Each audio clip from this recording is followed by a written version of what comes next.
જઈ આવ્યા તમે નટવર શેઠ પાસે? લઈ આવ્યા રૂપિયા? હા, જઈ આવ્યો નટવર શેઠ પાસે, પણ એ નટવર શેઠે રૂપિયાની ના પાડી દીધી. હું ના પાડતી હતી? પણ રૂપિયા દેવા ના હું કામ પાડી? કે કારણ તો હશે ને? કારણ ખાલી ઈ જ છે કે શેઠે એમ કીધું છે કે રૂપિયા હાટું કાંઈક ગીરવે મૂકવું પડે, અને આપણી પાસે ગીરવે મૂકવા જેવું કાંઈ છે નહીં અટાણે. આ એક ઘર છે એ તો પહેલેથી ગીરવે જ મૂકેલું છે. પણ મોહનના બાપુ, શેઠ રૂપિયા નહીં આપે તો આપણે મોહનના લગ્ન કેમ કરશું? મોહનના લગ્નમાં આપણે રૂપિયાની જરૂર તો પડશે જ ને. મહિના પછી તો આપણે લગ્ન લેવાના છે. હવે હું કરવું નહીં તો મને કાંઈ સમજણ નથી પડતી. હવે જો ટાણે રૂપિયા નહીં મળે ને તો ટાણે પ્રસંગ નહીં થાય. જો પ્રસંગ નહીં થાય ને તો આપણી સમાજમાં ક્યાંય આબરૂ નહીં રહે. અરે વખ ઘોળવાના વારા આવશે આપણે. નહીં બાપા નહીં, આવી વાતો ન કરો. રૂપિયાની તમે ચિંતા ન કરો. એવું હશે ને તો હું શેઠ પાસે જાય અને શેઠને સમજાવી ગમે એમ કરીને હું રૂપિયાની વ્યવસ્થા કરી લઈ બાપુ. પણ બટા, એ શેઠ છે હાવ અજળ, એ તારા સમજાવે નહીં સમજે. કીધું ને બાપા, તમે જરાય ચિંતા ન કરો. હું ગમે એમ કરીને શેઠને સમજાવીને મનાવીને એની આગળ હાથ જોડીને એના પગ પકડીને તે રૂપિયા લઈ આવી. એક કામ કરું છું, હું અટાણે શેઠની પાસે જાઉં છું અને રૂપિયાની કઈક વ્યવસ્થા કરું છું.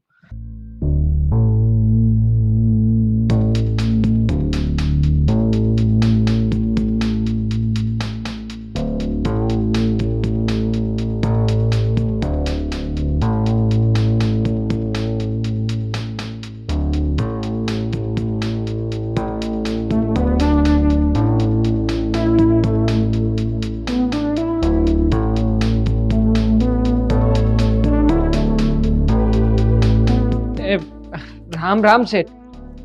રામ રામ ગોળખમ.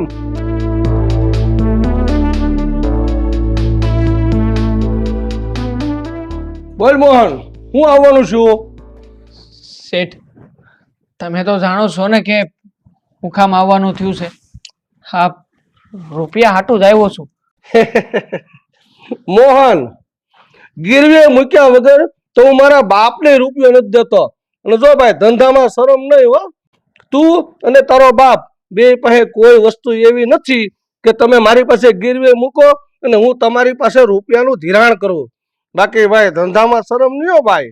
મારી વાત સાચી છે શેઠ, પણ મારી પાસે ગીરવે મૂકવા માટે કાંઈ નથી. અને કાલે ઉઠીને મારા લગ્ન આવી રહ્યા છે. શું તમે મને પૈસા નહીં આપો ને તો મારા લગ્ન અટકી જાય. આખા ગામમાં અમારી આબરૂનો પજેતો થાય છે.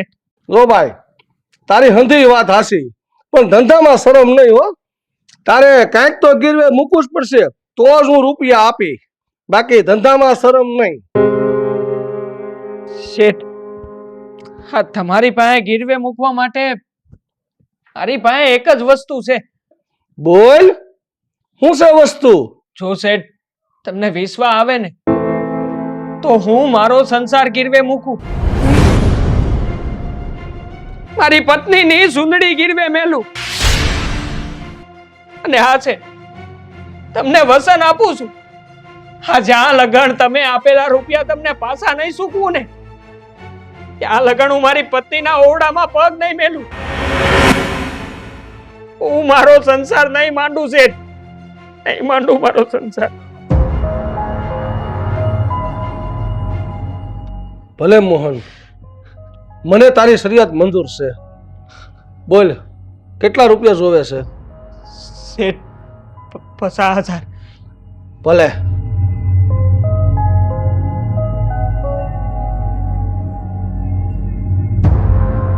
હાલે, જા લઈ જા. શેઠ, શેઠ, તમારો ખૂબ ખૂબ આભાર શેઠ, ખૂબ ખૂબ આભાર.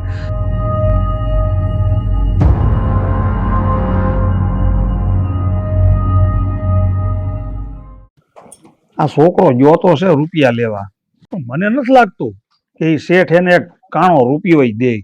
અરે હું કેટલું કગળ્યો, હાથે પગે લાગ્યો, મારી એકના બે નો છે, મારી વાત ન માન્યા. બટા બાપા લ્યો આ 50,000 રૂપિયા નટવર શેઠ પાસેથી લઈને આવ્યો છું. હું આ આ નટવર શેઠે તને રૂપિયા દીધા? બટા હું ન માનું. ઈ નટવર શેઠ છે ને ગમે એ વસ્તુ ગીરવે મૂક્યા સિવાય કોઈને 1 રૂપિયો ન દે. હા શું બોલ, તે હું ગીરવે મૂક્યું? હા બાપા, હા તમારી વાત સાચી છે. હા શેઠની આગળ મેં ગીરવે મારો સંસાર મૂકી દીધો છે. મારા સંસારને ગીરવે મૂકીને આવ્યો છું. એટલે આ તું કેવા હું માંગસ? બા મેં શેઠને વચન આપ્યું છે કે જ્યાં લગન એણે આપેલા રૂપિયા હું એને પાછા નહીં ચૂકવું ને ત્યાં લગન હું મારો ઘર સંસાર નહીં માંડું. બટા મોહન, હા તે હું કર્યું? હા તારે શેઠને આવું વસન આપવાની હું જરૂર હતી? હું કરી નાખ્યું દીકરા તે? મેં એ જ કર્યું છે બા. એક દીકરા તરીકે મારે કરવું જોઈતું હતું. આ સિવાય મારી પાસે બીજો કોઈ રસ્તો નહોતો બા. અરે શું આ રૂપિયા નો લાવત ને તો મારા લગ્ન નો થાત. અરે લોકો આપણી હસી ઉડાવત. આ ગામમાં ભાત ભાતની વાતું થાત અને આપણી ઇજ્જત આબરૂ જાત બા. બસ આપણી આબરૂને બસાવવા ખાતર જ મેં આ કર્યું છે. પણ તમે લોકો જરાય ચિંતા ન કરો. હું રાત દી એક કરી દઈ, કાળી મજૂરી કરી ને ગમે એમ કરીને આ નટવર શેઠના રૂપિયા એને પાછા ચૂકવી દે બા. પાછા ચૂકવી દે.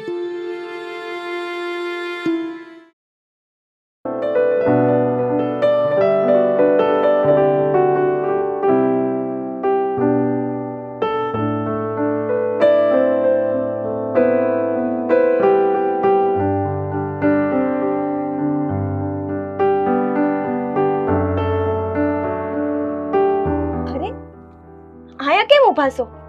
હાય બેહો ને. મને માફ કરી દેજે દેવ.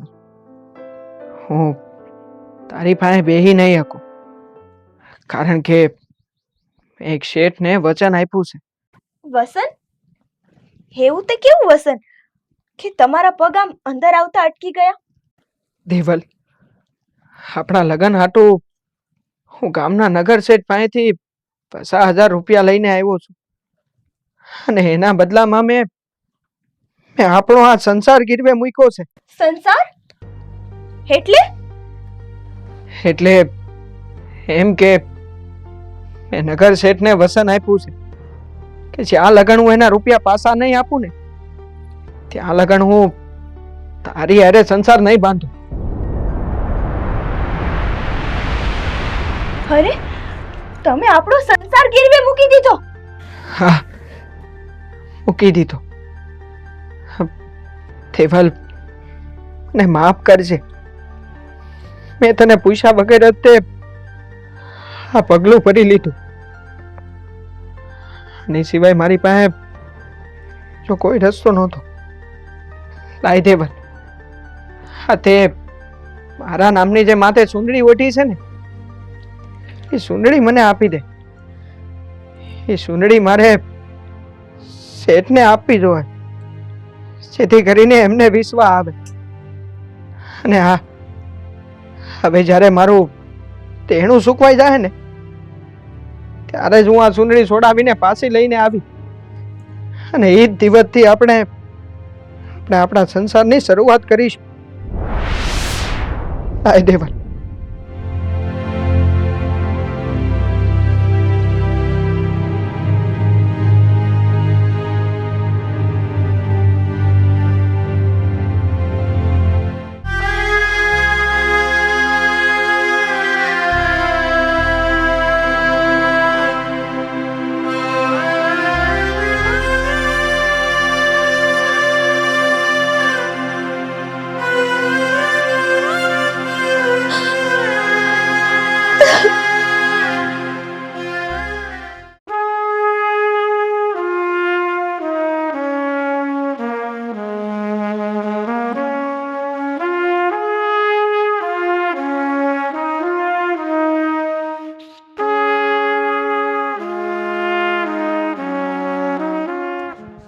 હા બોલ ને ભાઈ, શું કરે છે? હા સોને વાડીનું કામ કરું છું, દેખાતું નથી? આમ જો મારી વાત સાંભળ. હા કામ ઘડીક મૂક. હા મારી હારે હાલ, ઘડીક વાતો તો કરીએ આપણે. આ ઘણા ટાઈમથી વાતો નથી કરી. ના ભાઈ ના, મારે ઘણું કામ બાકી છે, કામ પતાવી લેવા દે. અરે હાલ ને ભાઈ, હાલ હાલ, એ બધું મૂક ઘડીક. આ મૂક સાઈડમાં. હાલ હાલ તું મારે ભેળ હાલ. હાલ. એવું હોય ને તો પછી હું તારી મદદ કરવા લાગી. હાલ, હું વાડીએ હમણાં તડકો બહુ વધારે પડે છે નહીં? હા હા પણ તડકો બહુ કાળો છે. બોલ. હા હું શું કહું છું, મારે છે ને થોડીક તારી હારે વાત કરવી હતી. હા તો બોલ ને, હું વાત કરવી છે? મોહન, મારા ભાઈ, તું આમને એમ કેટલીક મહેનત કરીશ, આમને એમ તૂટી જાય તું. મહેનત કર્યા વગર છૂટકો નથી દેવા. તું તો જાણે છે ને કે મારા માથે શેઠનું દેવું છે, અને જ્યાં લગન હું એ દેવું ચૂકતે નહીં કરું ને, ત્યાં લગન હું મારો સંસારે નહીં માંડી શકું. ભાઈ ત્યાં જે કર્યું છે ને એ બહુ ખોટું કર્યું છે. તારે આવું વહેમું વસન નહોતું દેવું જોઈતું. તો હું કરું દેવા? મારી પાસે આના સિવાય બીજો કોઈ રસ્તો નહોતો, અને શેઠની પાસે કઈ ગીરવે મૂકી શકું ને એવું બીજું કઈ નહોતું.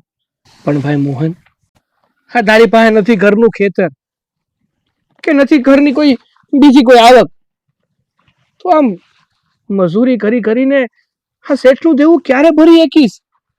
આમને તું તારી આખી જિંદગી મહેનત કરીશ ને તો એ બે પાંદડા નહીં થા. આ શેઠનું દેવું નહીં ભરી શકતું. એ તો હવે મારો રામ જાણે ભાઈ કે આ દેવું હું ક્યારે ચૂકતે કરી શકી. દેવું ચૂકતે થાય તો ઠીક છે, નકર હું મારો સંસાર આમને આમ કાઢી નાખી. હા દેવલને હું મારી બેન માનીને મારી જિંદગી જીવી જાય ભાઈ. હાલ કામ પડ્યું છે, હું મારું કામ પતાવું છું.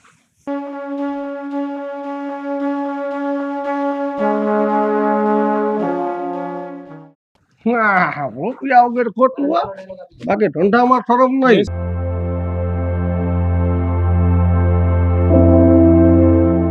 જય શ્રી કૃષ્ણ નટવર શેઠ.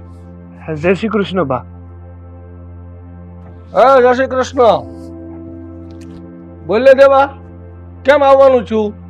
હા જોવો નટવર શેઠ, હું તમને હરસ કરવા માટે આવ્યો છું કે તમે મારા મિત્રને છે ને હા આકરી શરતમાંથી ઉગારી લો અને એને સંસાર માંડવાની હા પાડી દો. જો ભાઈ, ધંધામાં શરમ નહીં. હું ઓલા મોહનને એની શરિયાતમાંથી છૂટો કરી દઉં, પણ એને એની સામે બીજું કંઈક ગીરવે મૂકવું જોઈએ. બાકી ધંધામાં શરમ નહીં હો. શેઠ, હા મોહન પાસે બીજું ગીરવે મૂકવા જેવું હોવું તો જોઈએ ને. હા જે મૂક્યું છે એ પણ મૂકવા જેવું હતું નહીં. તમે સમજો, હા મોહન પાસે બીજું કંઈક ગીરવે મૂકવા જેવું હોવું તો જોઈએ ને. એની પાસે એવું કાંઈ નથી ગીરવે મૂકા જેવું. એલા એ નટિયા, આ દેવાની વાત સાચી છે. તું ઓલાનો સંસાર બગાડસ. તું શરતે બંધાવીને એનો સંસાર નથી માંડવા દેતો, એનું જીવતર બગાડશો. એલા જરાક તો સમજ. ઈ છોકરો આખો દી ને રાત ખેતરમાં પડ્યો રહેશે, ઘરે નથી જાતો. અરે મારા રોયા, એમ કોઈના નિહાકા ન લેવાય. એ તારું જીવતર ખરાબ થઈ જાય. જોવો શેઠ, તમે સમજવાની કોશિશ કરો. હા મોહન બિચારો ગરીબ માણસ છે. એ તમારું દેવું સુકવતા સુકવતા કોને ખબર કેટલા વર્ષ વ્યા જાય, અને ત્યાં સુધી એ તમારી હારે વસને બંધાણો છે એટલે સંસાર પણ નહીં માંડે. જો મોહન ના અને એની બાયડીના નિહાકા તમને લાગશે ને તો તમારું ભલું નહીં થાય હો. દેવા, ધંધામાં શરમ નહીં. તું આવું બધું આડા અવળું બોલીને મને બીવરાયમાં. બાકી હું એકી લાખે મોહનને શરિયાતમાંથી છૂટો નહીં કરું. ધંધામાં શરમ નહીં.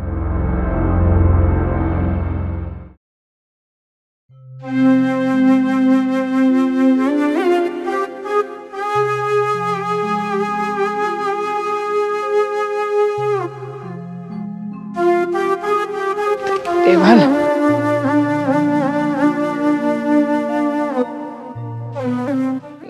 લે દેવલ, આ તારી ચુંદડી શેઠને પૈસા ચૂકવીને લઈને આવ્યો છું.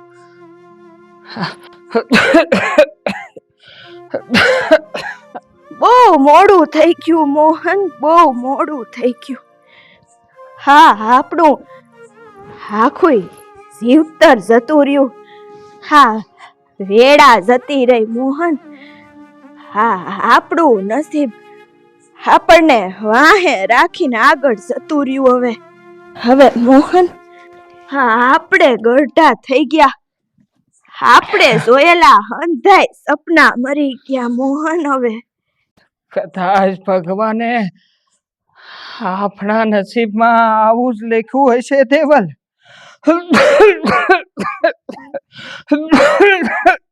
પાણી લાવું? ના દેવલ ના, પાણી નથી પીવું. હવે તો હા, હરીને ભજવાની વેળા આવી ગઈ છે દેવલ. હવે હવે તું ને હું સંસાર નહીં માંડી હકી દેવલ, નહીં માંડી હકી સંસાર.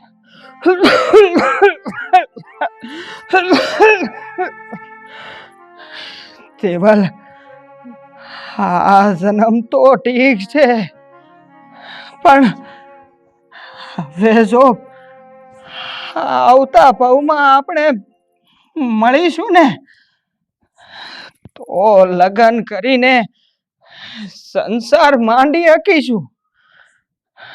ત્યારે જ આપણે આપણો આ સંસારને માંડીશું દેવલ, ત્યારે જ માંડીશું સંસારને.